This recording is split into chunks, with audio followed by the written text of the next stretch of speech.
आज हम बात करेंगे। सभी को राम राम। आज हम बात करेंगे डेमोक्रेसी के बारे में।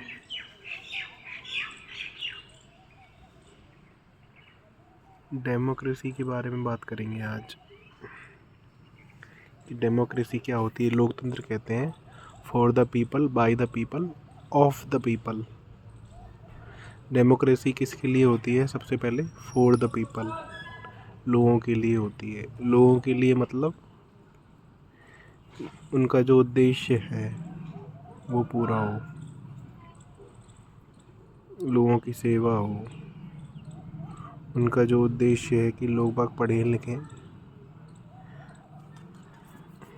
अपना लक्ष्य प्राप्त करें जीवन में, अपनी इच्छाओं पर नियंत्रण पा सकें, अपनी इच्छाओं पर काबू पा सकें। काबू पा सकें कैसे? किसी चीज़ की कामना है तो उस चीज़ को पाने के लिए समर्थ हो जाएं। For the people, by the people, लोगों के द्वारा ही शासन होगा। और ऑफ द पीपल, लोगों का ही शासन होगा। ये जो व्यवस्था बनेगी, ये जो व्यवस्था हम एक समाज का निर्माण करेंगे, ये जो व्यवस्था बनेगी ये उसमें लोग ही भागीदार होंगे, उनके लिए ही होगी और उनसे ही चलेगी। इसी को कहते हैं ब्रह्मा विष्णु महेश।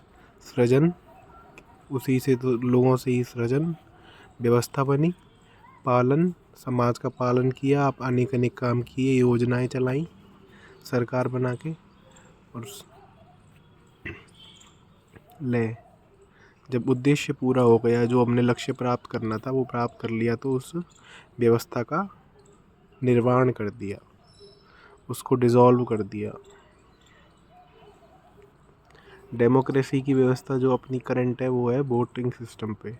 आप वोट दे के एमएलए एमपी चुनते हो, एमएलए चुनते हो, वो एमपी बनाते हैं, एमपी से फिर प्रेसिडेंट और प्रधानमंत्री के वोटिंग होती है, उनसे चुने जाते हैं। और एक लोकतंत्र की एक वो कैंडिडेट खड़े होते हैं, उसमें क्या होता है, कैंडिडेट जो खड़े होते हैं उसमें वो प्रचार प्रसार करते हैं कि भाई मैं ये काम करूँगा, तो उस हिसाब से वो वोट मांगते हैं। लेकिन वोट देने की पावर देखो, सूडो पावर है। सूडो पावर कैसे है? आप वोट दे के किसी को प्रधानमंत्री बना तो सकते हो। लोकतंत्र में हमने बोला था ना, उसका उद्देश्य था कि फॉर द पीपल। जब तक वो व्यवस्था लोगों के उद्देश्यों को पूरा करने में सहायक हो रही है, तब तक ही उस व्यवस्था का जो कारण था वो सिद्ध होगा। उसका जो रीज़न था, उसका जो रैशनैलिटी है, तब तक ही तो व्यवस्था की बनी रहेगी। नहीं तो वो व्यवस्था ही हमारे लिए घातक सिद्ध हो जाएगी। वो ही व्यवस्था हम इसी को बोला वही व्यवस्था हमारे लिए घातक सिद्ध हो जाएगी। तो वोट वाली जो व्यवस्था है, इस कारगर कब कैसे सिद्ध हो सकती है? इसमें भाई आपने राइट टू सेंड तो है कि आपने वोट देके किसी को प्रधानमंत्री, एमपी, एमएलए बना दिया। लेकिन एमपी एमएलए जब तक आपका काम ही नहीं करेगा, जिस काम के लिए आप अपने क्षेत्र के विकास के लिए, बच्चों को सही शिक्षा मिले, सही व्यवस्था मिले, चीज़ों के दाम संतुलित रहे, किसी चीज़ में मिलावट ना हो, हवा पानी साफ़ हो, तो जब तक वो नहीं मिलेगी, इसी के लिए तो देश बना है। हमारी आर्मी संगठित रहे, उसको टाइम टू टाइम ट्रेनिंग मिलती रहे, और जो हथियार है, आर्म्स एंड एम्यूनेशन है, वो मिलती रहे, ट्रेनिंग होती रहे, वो अपनी बॉर्डर पर तैनात रहे, मतलब काम में लगे कुल मिला के। टीचर हैं वो अपने पढ़ाएं बच्चों को, बच्चे पढ़ें ढंग से, समझें चीज़ों को, जीवन तो जीवन में प्रैक्टिकल अनुभव गेन करें, प्रैक्टिकलिटी गेन करें भाई, तभी तो सिद्ध होगा मानव जीवन का उद्देश्य। मानव जीवन का उद्देश्य क्या है? कि चीज़ों को समझे। पशु से अलग है ना मानव, चीज़ों को समझे कि ये चीज़ ऐसे क्यों हो रही है, ऐसे हो रही है तो इसके पीछे क्या लॉजिक है, कौन सा तंत्र है, क्या सिस्टम है, कौन से लॉज हैं, फिज़िक्स के लॉज क्या है, प्रकृति के लॉज क्या हैं, तो वो समझेगा क्या होगा उससे, तो उससे चीज़ों को कंट्रोल कर पाएगा, तभी तो कंट्रोल होएगा। इसी को बोलते हैं सरस्वती। तो आपने प्रधानमंत्री वगैरह को, MP MLAs को तो बना के भेज दिया, लेकिन इसके साथ ही साथ जब अगर वो काम नहीं कर रहा है तो उसमें फिर राइट टू रिकॉल होना चाहिए। उसी वोटिंग से हम, जो हमारा सिस्टम था, ग्राम सभा की पावर थी, ग्राम सभा लोकतंत्र की जो मजबूत, जो वो है आधारशिला, वो है ग्राम सभा। हर कोई ग्राम सभा का मेंबर होता है।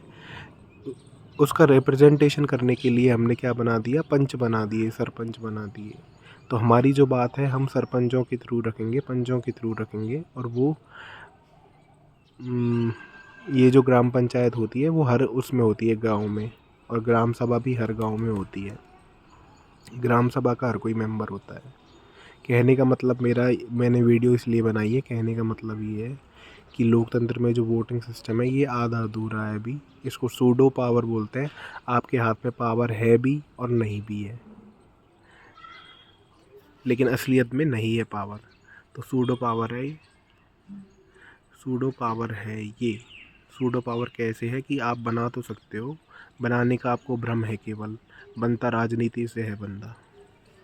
जो राजनीति करने में जितना ज़्यादा समर्थ है उतना आगे बढ़ जाएगा वो, पैसे से, चाल चाल से, कोई चाल चल के, और जो मतलब जितना जल्दी दूसरे की बात को मान जाता है। राजनीति, अब राजनीति क्या समझाऊं मैं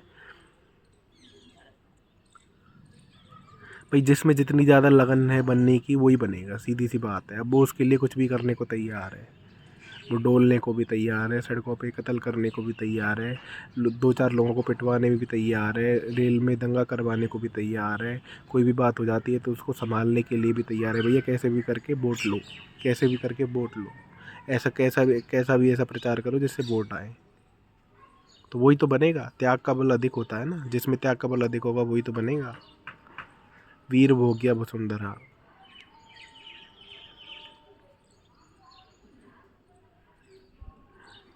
सभी को राम राम। एंड में यही कहना चाहेंगे कि वोट का सिस्टम अधूरा है, इसमें राइट टू रिकॉल लाना पड़ेगा। जिसको चाहे बना तो सकते हैं, लेकिन जिसको चाहे जब हटा भी सकते हैं कि निश्चित समय सीमा तय करके, कॉन्स्टिट्यूशनली, कॉन्स्टिट्यूशन को समझ के, फ्रेमवर्क, कॉन्स्टिट्यूशन के फ्रेमवर्क को समझ के, कॉन्स्टिट्यूशन मेकर्स के फ्रेमवर्क को समझ के, उनका सपना साकार करके ये होना चाहिए। आप इस पे सोच के देखो खुद कि भाई भेज तो सकते, किसी को हटा क्यों नहीं सकते जब मर्जी चाहे। ऐसा थोड़ी कि जब वोट देने की 5 साल तो चुप रहे, और वोट देने की वो वोट लेने की बारी आई तो राम मंदिर बना के वोट ले लिए।